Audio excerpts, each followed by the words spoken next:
إن الحمد لله نحمده ونستعينه ونستغفره ونعوذ بالله من شرور أنفسنا ومن سيئات أعمالنا من يهده الله فلا مضل له ومن يضلل فلا هادي له أشهد أن لا إله إلا الله وحده لا شريك له وأشهد أن محمدا عبده ورسوله اللهم صل على محمد وعلى آل محمد كما صليت على إبراهيم وعلى آل إبراهيم إنك حميد مجيد اللهم بارك على محمد وعلى آل محمد كما باركت على إبراهيم وعلى آل إبراهيم إنك حميد مجيد أما بعد فإن خير الحديث كتاب الله وخير الهدي هدي محمد صلى الله عليه وسلم وشر الأمور محدثاتها وكل محدثة بدعة وكل بدعة ضلالة وكل ضلالة في النار.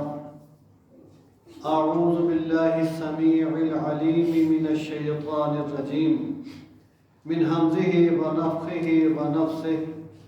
يا أيها الذين آمنوا اتقوا الله حق تقاته ولا تموتن إلا وأنتم مسلمون.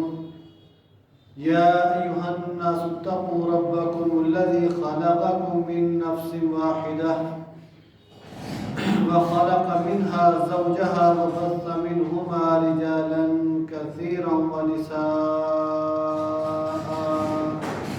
واتقوا الله الذي تساءلون به والأرحام إن الله كان عليكم رقيبا. يا أيها الذين آمنوا اتقوا الله وقولوا قولا سديدا يصلح لكم أعمالكم ويغفر لكم ذنوبكم ومن يطع الله ورسوله فقد فاز فوزا عظيما. فإن آمنوا بمثل ما آمنتم به فقد اهتدوا. ہر قسم کی حمد و ثنا، تعریف و ستائش، تقدیس و تمجید اللہ مالک الملک کے لیے ہے، جس اکیلے نے ساری کائنات کو پیدا کیا ہے اور وہی اس کائنات کی ہر چیز کا مالک ہے. اسی کے حکم سے سانس چلتے اور دل دھڑکتے ہیں. درود و سلام نبی محترم رسول مکرم جناب محمد کریم صلی اللہ علیہ وسلم کی ذات اقدس پر، جن کو اللہ تعالیٰ نے پوری کائنات سے افضل الاعلیٰ بنا کر بھیجا اور آپ کو ایسا دین عطا فرمایا جس دین جیسا کوئی دین اس روئے زمین پر نہیں ہے. میرے محترم بھائیوں، نوجوان بیٹوں، معززات بہنوں اور بیٹیوں، اس دنیا کے اندر حقوق کی جنگ، اس کا رونا رویا جا رہا ہے. ہر بندے کو اپنے حقوق کی فکر ہے. بندہ چاہتا ہے کہ میرے جو حقوق دوسروں کے ذمے ہیں وہ تو مجھے پورے ملنے چاہیے، کوئی میرے حق کا ایک ذرہ بھی غصب نہ کرے. لیکن اپنے بارے میں کبھی انسان نے غور نہیں کیا کہ کیا میرے اوپر بھی کسی کے کچھ حقوق ہیں اور کیا میں نے وہ ادا کرنے ہیں یا میں ان سے مستثنا ہوں. کبھی بندہ اس بات پر غور کرے تو پھر پتہ چلتا ہے کہ میں دوسروں کے حقوق کتنے ادا کرتا ہوں. اور سب سے زیادہ ہمارے اوپر حق ہمارے رب کا ہے، جس نے ہمیں پیدا کیا ہے، جس نے ہمیں یہ زندگی عطا کی ہے. ہم تو اپنی جان اور اپنی زندگی کے بھی مالک نہیں ہیں. اپنی مرضی سے ہم دنیا میں نہیں آئے، نہ اپنی مرضی سے دنیا کو چھوڑ کے جانا ہے. ہماری سانسیں جو ہم لے رہے ہیں ہمارا وجود اور اس کے اعضاء جو کام کر رہے ہیں ان کے اوپر ہمارا کوئی کنٹرول نہیں ہے، اور یہ زندگی اور یہ جو سانسیں ہم لے رہے ہیں یہ بھی ہمارے رب کی عطا کرنا ہے۔ تو پھر کیا وجہ ہے کہ میں اپنے رب کے حقوق ادا نہیں کرتا؟ میں اپنے پیارے نبی محمد کریم صلی اللہ علیہ وسلم کے جو حقوق میرے ذمے ہیں میں وہ ادا نہیں کرتا، تو پھر میں کیسے سوچ سکتا ہوں اور کیسے یہ تصور کر سکتا ہوں کہ دوسرے میرے حقوق ادا کریں اور میرے کسی حق کو غصب نہ کریں؟ میرے بھائیوں، اللہ کے پیارے نبی جناب محمد کریم صلی اللہ علیہ وسلم کے جو حقوق ہیں اپنے امتیوں کے ذمے، ان کے بارے میں ہم نے بات شروع کی تھی، اور میں نے یہ بات عرض کی تھی کہ آپ کا سب سے پہلا حق یہ ہے کہ آپ پر ایمان لایا جائے، اور اس پر پچھلا جو میرا جمعہ تھا اس میں بات ہوئی تھی۔ اور دوسرا حق آپ کا یہ ہے ہمارے ذمے کہ ہم تمام مخلوقات میں سب سے بڑھ کر آپ کے ساتھ محبت کریں، اس لیے کہ آپ کے ساتھ محبت کرنا دراصل اللہ رب العزت کے ساتھ محبت کرنا ہے، اس لیے کہ اللہ کے رسول صلی اللہ علیہ وسلم کو رب کریم نے مبعوث فرمایا ہے، آپ کو نبی اور رسول بنایا ہے، آپ کی نسبت اللہ کریم کی طرف ہے اور اللہ کریم کے ساتھ ہے، اس لیے اللہ تعالیٰ کی یہ محبت کا تقاضا ہے کہ اللہ کے رسول صلی اللہ علیہ وسلم کے ساتھ سب سے زیادہ محبت کی جائے مخلوقات میں سے، یہ اللہ کی محبت کا تقاضا ہے۔ میرے بھائیوں، اور یہ کوئی نفلی کام نہیں ہے، کوئی ایسی بات نہیں ہے کہ جس کے کرنے سے تو آدمی اجر و ثواب کا مستحق ٹھہرے، اور اگر اس کو ترک کر دے تو اس کے اوپر کوئی گناہ لازم نہ ہے، ایسی بات نہیں ہے، بلکہ اللہ کے رسول صلی اللہ علیہ وسلم کے ساتھ محبت کرنا یہ ایمان ہے، کیونکہ جو آدمی آپ کے ساتھ محبت نہیں کرتا وہ آدمی کبھی سوچے بھی نہ کہ میرے دل کے اندر کوئی ایمان کی ایک رائی بھی ہے۔ رسول اللہ صلی اللہ علیہ وسلم فرما کر گئے تھے، لا یؤمن احدکم حتی اکون احب الیہ من والدہ وولدہ والناس اجمعین، تم میں سے کوئی بندہ اس وقت تک مومن نہیں ہو سکتا جب تک کہ میں اسے اس کے ماں باپ اور اس کی اولاد سے زیادہ محبوب نہ ہو۔ اور ایک حدیث میں آتا ہے کہ آپ نے جناب عمر رضی اللہ تعالیٰ عنہ سے پوچھا کہ عمر، کیا تمہیں میرے ساتھ سب سے زیادہ محبت ہے؟ انہوں نے کہا ہاں اللہ کے نبی، آپ کے ساتھ مجھے سب سے زیادہ محبت ہے۔ آپ نے فرمایا اپنی جان سے بھی زیادہ؟ تو ہچکچائے کہنے لگے کہ اللہ کے رسول، جان تو دیکھے نا، آدمی کو جان سے زیادہ کیا محبوب ہو سکتا ہے؟ آپ نے فرمایا کہ عمر، تم اس وقت تک مومن نہیں ہو سکتے جب تک اپنی جان سے بھی زیادہ مجھے محبوب نہ جانو۔ میرے بھائیوں، لیکن اس محبت کے کچھ تقاضے ہیں، نعروں کی بات نہیں ہے، دعووں کی بات نہیں ہے، اس محبت کو ہم نے ثابت کرنا ہے، جس طرح صحابہ کرام رضوان اللہ علیہم اجمعین نے ثابت کیا آپ کی محبت، جس طرح انہوں نے مثالیں قائم کر دی قیامت تک آنے والے لوگوں کے لیے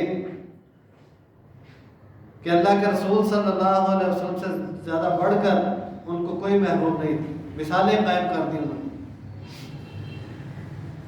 ایک صحابی نے آپ سے سوال کیا کہ اللہ کے پیارے نبی صلی اللہ علیہ وسلم، قیامت کب آئے گی؟ بندے کو خیال آ جاتا ہے نا، تو آپ نے فرمایا کہ میرے ساتھی ہے، میرے صحابی، تو نے قیامت کے لیے کیا تیاری کی ہے جو تو سوال کر رہا ہے؟ کیا تیاری کی ہے تو نے اس کے لیے؟ تو اس نے بہت ہی پیارا جواب دیا۔ وہ صحابی کہنے لگے، اللہ کے رسول صلی اللہ علیہ وسلم، میرے پاس بہت زیادہ کوئی اعمال تو نہیں ہے کہ میں نے نمازیں بہت پڑھی ہوں، روزے رکھے ہوں اور صدقات و خیرات کیے ہوں۔ انہیں خلاصہ ہے اس کا مفہوم ہے جو اس صحابی نے بات کی۔ میرے پاس یہ تو بہت کچھ نہیں ہے، لیکن میں اللہ اور اس کے رسول کے ساتھ محبت رکھتا ہوں، یہ عمل میرے دامن میں ہے۔ تو آپ نے فرمایا پھر قیامت کے دن آدمی اسی کے ساتھ ہوگا جس کے ساتھ اس کو محبت ہوگی، جس کے ساتھ اس کو محبت ہو۔ صحابہ کرام فرماتے ہیں جب ہم نے یہ بات سنی، آپ کی زبان اطہر سے ہمارے سینے ٹھنڈے ہو گئے، خوش ہو گئے ہم، اس لیے کہ ہم سے زیادہ بڑھ کر آپ کے ساتھ محبت کرنے والا کوئی تھا ہی، اس لیے ہم خوش ہو۔ تو میرے بھائیوں، یہ ہے محبت۔ اور پھر انہوں نے ثابت کر دیا، جیسا کہ میں نے عرض کیا ہے، چند واقعات صحابہ کرام کی زندگیوں کے آپ کے سامنے رکھیں اور پھر اپنا جائزہ لیں، کیونکہ جمعے کے خطبے کا مقصد تو یہ ہوتا ہے نا کہ اپنی اصلاح کرنا، اپنے آپ کو دیکھنا کہ ہم کہاں کھڑے ہیں۔ اللہ اکبر، اپنا جائزہ ہم نے لینا ہے۔ اور یہ کوئی ایسی بات نہیں ہے کہ انسان کو اس کا پتہ نہ چلے، انسان محسوس کرتا ہے اگر اللہ اور اس کے رسول کی محبت ہونا۔ بلکہ آپ نے علامات بیان فرمائی، آپ نے فرمایا جس آدمی کے اندر 3 صفات ہوں گی وہ ایمان کی حلاوت کو محسوس کرے گا۔ ایمان کی مٹھاس، ایمان کی حلاوت الفاظ میں بیان نہیں ہو سکتی، یہ فیلنگز ہیں جو آدمی محسوس کرتا ہے کہ میں آپ کو بیان کروں تو آپ کو سمجھ آ جائے کہ اچھا یہ ہوتی ہے، اس سے یہ مٹھاس ہوتی ہے ایمان، یا آپ مجھے بتا دیں تو میں محسوس کر لوں، ایسا آپ کس نہیں ہے۔ 3 صفات آپ نے فرمایا جس میں ہوں گی وہ ایمان کی حلاوت کو محسوس کرے گا۔ نمبر 1، اس کو اللہ تعالیٰ اور اس کے رسول صلی اللہ علیہ وسلم کے ساتھ سب سے زیادہ محبت ہو، پہلی صفت۔ نمبر 2، اگر وہ کسی کے ساتھ محبت بھی کرے، کسی بندے کے ساتھ محبت کرے، وہ بھی اس لیے کہ اللہ اور اس کے رسول کی محبت کا تقاضا ہو کہ اس کے ساتھ محبت کی، یعنی اللہ کے دین کے لیے۔ اور تیسری چیز، ایمان لانے کے بعد کفر کی طرف لوٹنا، اس کو ایسے محسوس ہو جیسے آگ میں چھلانگ لگانا ہے، آگ میں کودنا ہے، اس طرح وہ محسوس کرے۔ گویا کہ جس طرح بندہ ناپسندیدہ کرتا ہے آگ میں چھلانگ لگانے کو، ایمان کے بعد پورا کفر کی طرف پلٹنا اس کو ایسے محسوس ہو۔ جس آدمی میں 3 صفات ہوں وہ ایمان کے حلاوت اور چاشنی محسوس کرے، یہ 3 صفات۔ میرے بھائیو، یہ بہت بڑا عمل ہے، اللہ اور اس کے رسول کے ساتھ محبت کرنا، پھر اللہ اور اس کے رسول کی محبت کی وجہ سے کسی کے ساتھ محبت کرنا۔ قیامت کے دن آپ علماء سے سنتے رہتے ہیں کیا صورتحال ادھر ہوگی، کوئی کسی کا پرسان حال نہ ہوگا، رب نفسی رب نفسی کی پکار ہوگی، ماں باپ، بہن بھائی، عزیز رشتہ دار، یہ محبت والے رشتے یہ ٹوٹ جائیں گے، کوئی کسی سے آنکھ نہیں ملائے گا، کوئی کسی کے کام نہیں آئے گا۔ تو یہ عمل دنیا کے اندر اللہ کے لیے کسی کے ساتھ محبت کرنا، یہ عمل کام آئے گا۔ رسول اللہ صلی اللہ علیہ وسلم نے اپنی پیاری اور سچی ترین زبان کے ساتھ ارشاد فرمایا، آپ نے فرمایا قیامت کے دن 7 قسم کے لوگ اللہ کے عرش کے سائے کے نیچے ہوں گے، جس دن اللہ تعالیٰ کے عرش کے سائے کے سوا کوئی سایہ نہیں۔ ان 7 قسم کے لوگوں میں سے آپ نے فرمایا ایک آدمی وہ ہے جو اللہ کے لیے محبت کرتا ہے، اللہ کے لیے کسی سے ملتا ہے اور اللہ کے لیے کسی سے ناراض ہوتا ہے۔ یہ آدمی ہے جس کو قیامت کے دن عرش کا سایہ نصیب ہو۔ معمولی عمل نہیں ہے۔ آپ نے فرمایا کہ ایک آدمی کا آپ نے ذکر کیا، آپ نے فرمایا کہ وہ جا رہا تھا سفر پہ، پیدل اس طرح جا رہا تھا، تو راستے میں ایک آدمی کی ملاقات اس سے ہوئی۔ وہ آدمی پوچھنے لگا کہاں جا رہے ہو؟ تو وہ جانے والا مسافر کہتا ہے کہ میں اپنے فلاں بھائی سے ملنے کے لیے جا رہا ہوں۔ اچھا، اس سے ملنے جا رہے ہو، اس سے کوئی کام ہے تجھے؟ کیا اس نے تیرے ساتھ کوئی ایسا احسان کا معاملہ کیا ہے کہ جس احسان کا بدلہ چکانے کے لیے جا رہا ہے؟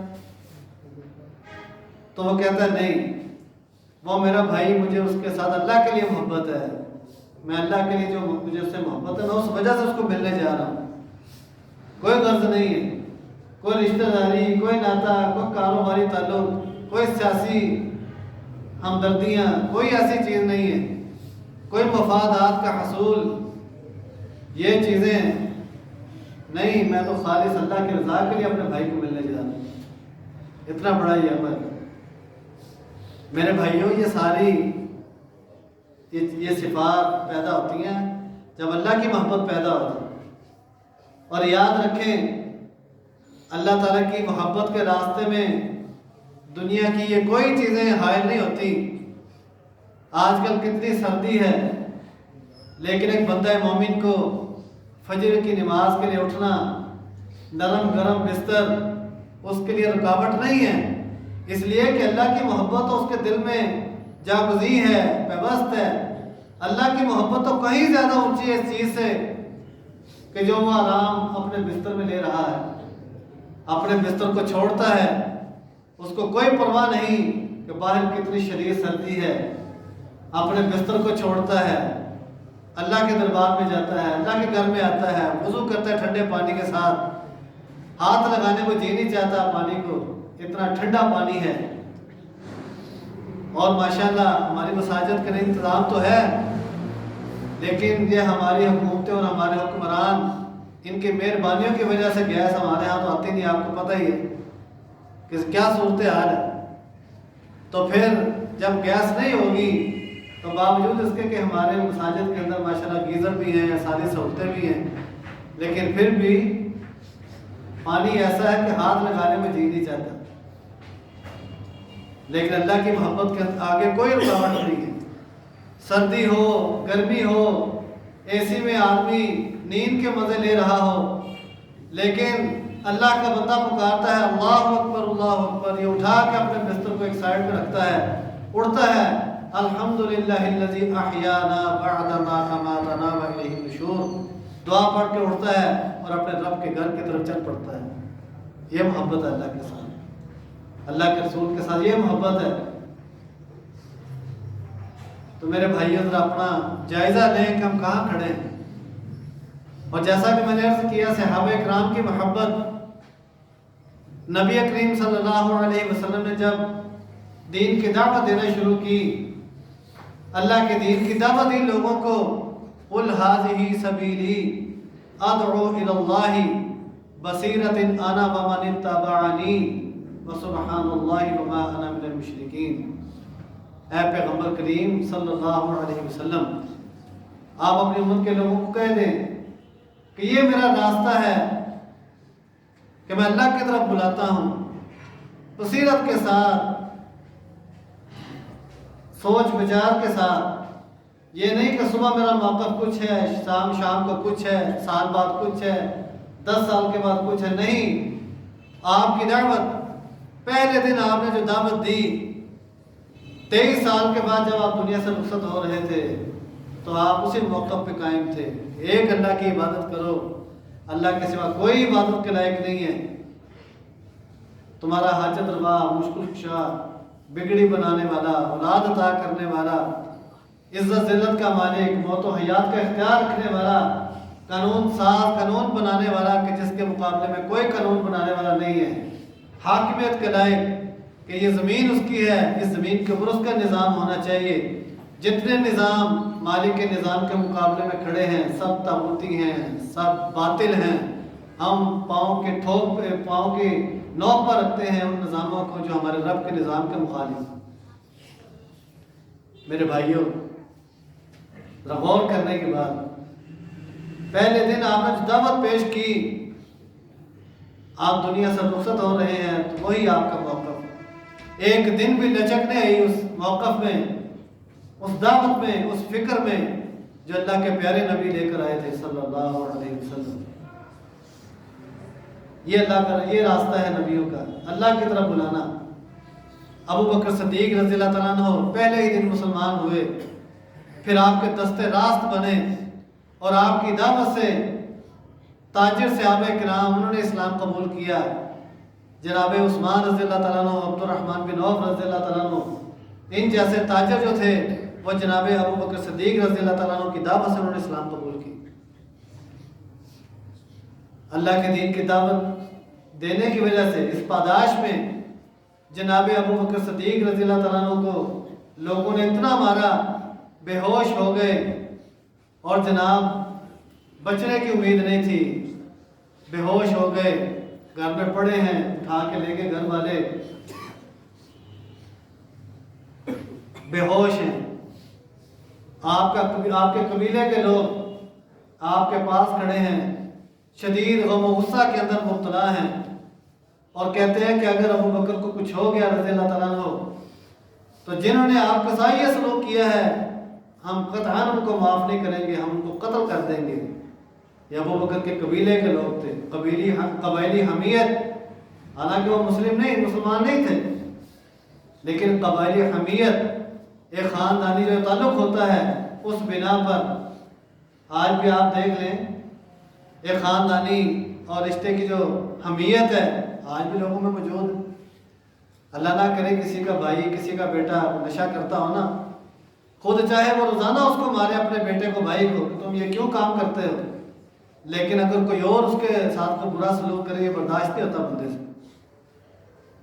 تو میرے بھائیوں، یہ خاندانی جو ہے نا حمیت، اس بنا پر وہ کہتے تھے کہ ابو بکر کو کچھ ہو گیا تو ہم نہیں چھوڑیں گے۔ جناب ابو بکر صدیق رضی اللہ عنہ کو ہوش آیا، سب سے پہلے کیا پوچھا کہ مجھے بتاؤ کہ اللہ کے رسول کا کیا حال ہے صلی اللہ علیہ وسلم، کیونکہ آپ کے ساتھ، تو ابو بکر کے ساتھ بھی انہوں نے جو تشدد کیا، نبی کریم صلی اللہ علیہ وسلم کے ساتھ بھی انہوں نے اس طرح کا برا سلوک کیا۔ فوراً پوچھتے ہیں کہ اللہ کے رسول کا کیا حال ہے صلی اللہ علیہ وسلم۔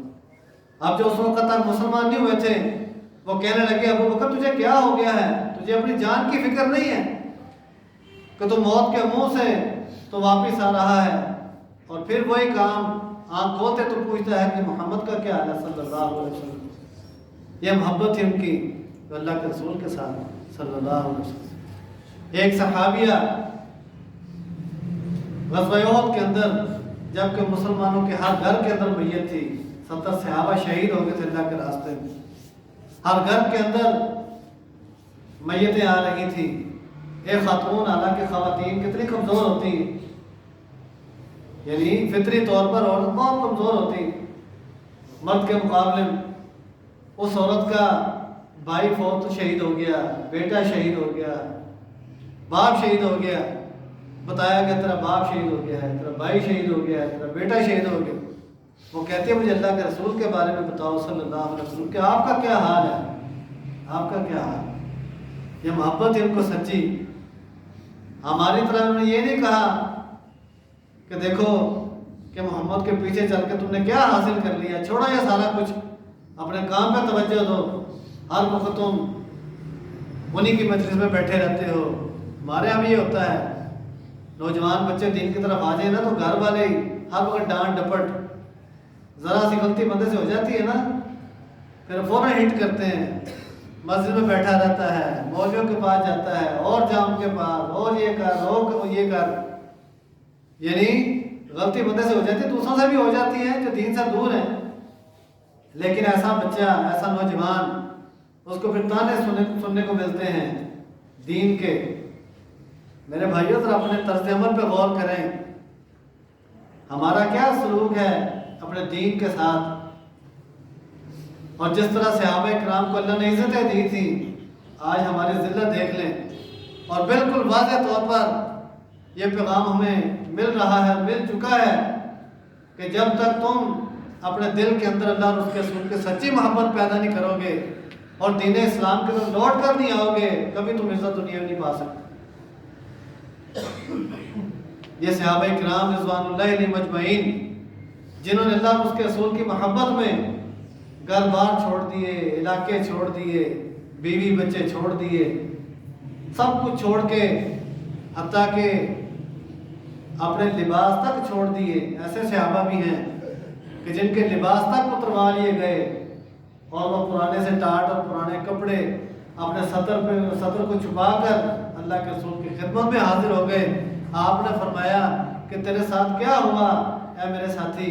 فرمایا اے اللہ کے رسول صلی اللہ علیہ وسلم، اللہ کے اور اللہ کے رسول کے لیے سب کچھ چھوڑ آیا ہوں. آپ نے فرمایا میرے صحابی تو نے سستا سودا کیا، مہنگا سودا نہیں کیا. میرے بھائیوں، یہ صحابہ کرام رضوان اللہ علیہ مجمعین. ثمامہ رضی اللہ عنہ کا واقعہ آپ نے سنا ہوگا. صحابہ کرام رضوان اللہ علیہ مجمعین ثمامہ کو گرفتار کر کے لے آئے مدینہ میں. اس وقت یہ ثمامہ مسلمان نہیں ہوئے تھے، مدینہ کے قریب سے گزر رہے تھے. آپ نے فرمایا کہ اے میرے ساتھیوں، جاؤ گشت کرو مدینہ کے ارد گرد، کیونکہ مسلمان بیدار ہوتا ہے. مسلمانوں کی قیادت ایسے نہیں ہے کہ مسلمانوں کے ساتھ جو کچھ مرضی ہوتا رہے اور یہ اپنے محلوں کے اندر مسلمانوں کی قیادت سوئی رہے، ایسا نہیں ہے. آپ نے فرمایا جاؤ دیکھو کوئی مشکوک آدمی نظر آئے تو اس کو گرفتار کر کے لاؤ. یہ مدینہ کی سٹیٹ ہے، یہ اسلامک سٹیٹ ہے. کسی آدمی کو اجازت نہیں ہے کہ اس کی مخبری کرے، اس کے خلاف سازشیں کرے. کوئی مشکوک آدمی میرے لے کے آؤ اس کو. یہ ثمامہ گزر رہے تھے، صحابہ کرام نے پکڑ لی، گرفتار کر کے لے آئے. آپ نے فرمایا اس کو مسجد نبوی کے ستون سے باندھ دی. اب اس کے سامنے اللہ کے رسول صلی اللہ علیہ وسلم نماز پڑھتے ہیں. صحابہ آپ کے پیچھے سب باندھ کر نماز کو وہ دیکھتا ہے، صحابہ کے ساتھ آپ کی محبت کو دیکھتا ہے. یہ سارا منظر وہ دیکھ رہا ہے. آپ نے اس سے پوچھا کہ ثمامہ بتا تیرے ساتھ کیا سلوک کریں، کیا چاہتا ہے؟ تو وہ کہنے لگا کہ اللہ کے اے محمد صلی اللہ علیہ وسلم، اگر آپ مجھے قتل کر دیں گے تو میرا قبیلہ آپ سے بدلہ لے گا. اگر آپ سونے چاندی کے ڈھیر چاہتے ہیں، آپ کے قدموں میں ڈھیر سونے چاندی کے ڈھیر لگا دوں گا، سردار آدمی. اگر آپ احسان کر کے چھوڑ دیں گے تو آپ مجھے احسان مند پائیں گے، میں کبھی آپ کا احسان بھولوں گا نہیں. یہ 3 چیزیں ہیں، 3 باتیں ہیں، چوتھی نہیں. آپ نے چھوڑ دیا اس کو. دوسرے دن آپ نے پوچھا، تیسرے دن آپ نے یہ سوال کیے، تیسرے دن آپ نے اس کا جواب بھی وہی، کوئی چوتھی بات نہیں. آپ نے فرمایا اس کو چھوڑ دو. آپ نے آزاد کر دی. گیا، ایسا متاثر ہوا تھا، ایسا امپریس ہوا تھا آپ کی شخصیت سے اور آپ کے کردار سے. پھر واپس آ گئے. ثمامہ گئے نہیں، واپس آ گئے. فرمایا کہ محمد کریم صلی اللہ علیہ وسلم، اب آپ نے مجھے جانے کے قابل نہیں چھوڑا. آپ کا کردار، آپ کا رویہ، میں نے اتنی سخت باتیں کی آپ سے. اس نے کہا تھا کہ یہ باتیں بھی اس نے کی تھی کہ آپ کے دین سے زیادہ معاذ اللہ برا مجھے کوئی دین نہیں لگتا، آپ کے شہر سے برا مجھے کوئی شہر نہیں لگتا، اور معاذ اللہ آپ کے چہرے سے برا مجھے کوئی چہرہ نہیں لگتا. یہ ثمامہ نے کہا تھا پہلے. بعد میں آیا، کہنے لگا کہ میں مسلمان ہونا چاہتا ہوں، اسلام قبول کر لیا. پھر کہتا ہے کہ اللہ کے نبی صلی اللہ علیہ وسلم 3 دن گزرنے کے بعد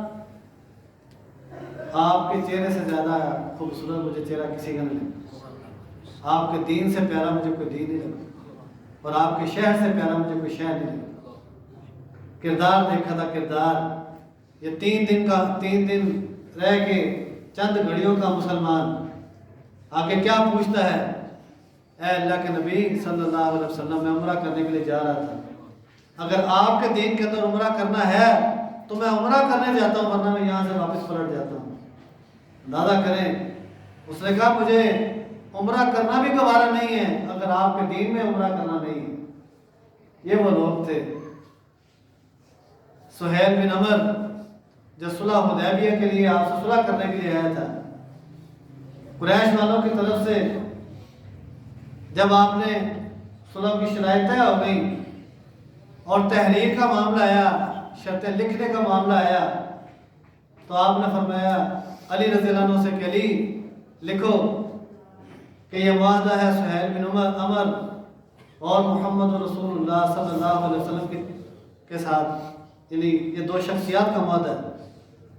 تو سہیل بن عمر کیا کہنے لگا؟ ذرا غور کرنے والی بات ہے۔ کہتا ہے کہ نہیں، یہاں پر آپ محمد بن عبداللہ لکھوائیے۔ اب اگر اس بات کو جان لیں، لو علمنا انک رسول اللہ لاتبعناک، یہ الفاظ ہیں اس کے، اگر ہم اس بات کو جان لیں کہ آپ اللہ کے رسول ہیں تو ہمارے اوپر آپ کی اتباع کرنا فرض ہو جائے۔ وہ جانتے تھے کہ رسول ماننے کا مطلب کیا ہے۔ کہتا ہے اگر ہم نے یہ مان لیا کہ آپ اللہ کے رسول ہیں، ہمارے اوپر آپ کی اتباع کرنا فرض ہو جائے۔ آج کلمہ بھی پڑھے جا رہے ہیں ہم، لیکن یہ نہیں پتہ کہ اللہ کے رسول صلی اللہ علیہ وسلم کا رسول ماننے کے تقاضے کیا ہیں۔ آپ کی اطاعت اور فرما برداری، آپ کی اتباع کرنا کس قدر فرض ہے، انشاءاللہ آئندہ جمعہ میں اس پر بات ہوگی۔ تو میرے پیارے بھائیوں، اللہ اور اس کے رسول کی محبت ایمان ہے، اس کے بغیر ایمان کا تصور نہیں ہے۔